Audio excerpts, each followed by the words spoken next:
This is Dr. Frank, and welcome to Principles of Greatness 46 through 50. So, I believe that everyone has within themselves the possibility of greatness. You just have to reach for it, you just have to find it and fight for it every single day. We all have special talents, we all have things we can do. I thought about naming this I'm Not Done Yet. That's how I think of my life. I've been a professor, I've been a pilot, I've been a business owner.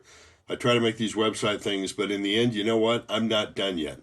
I have books I want to write, music I want to write, and things I want to do. And I think the greatest things I have are still ahead of me, even though I'm 60 years old. So fight for the possibility of greatness that you have and keep going and going and going. Reject mediocrity at every single level of your life. Don't accept it in your personal life. Don't accept it in your family life, not in your love life, not in your business work life. You just have to say, no, I'm not going to be average. I'm not going to accept this. This doesn't mean you don't try to get along with people, but go beyond. Think about what's next. Push for something better than being mediocre. Otherwise, you will live that average life and that quiet life of desperation. 48, take risks. No one ever achieves greatness by playing it safe. Now, to all you young men out there, this does not mean take the risk that you might not survive. I'm telling you, I see it as terrible. But ultimately, this means, the partner that you think is beyond yourself, ask the question. Give yourself the chance out there. The job that you think is beyond yourself.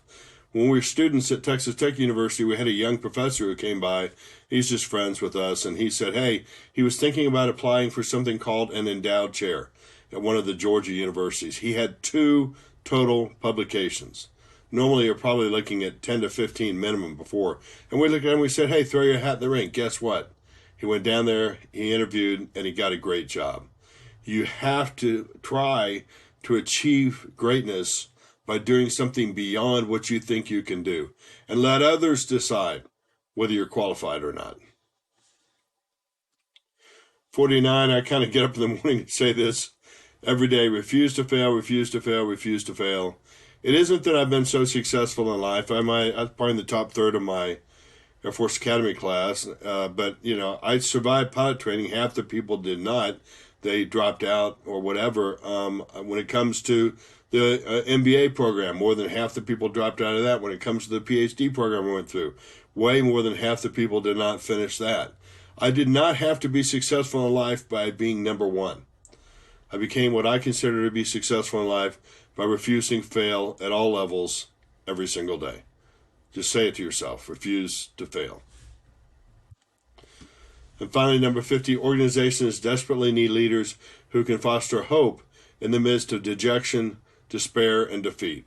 As I watch what happens in this world every single day, I feel like this one is more and more and more important.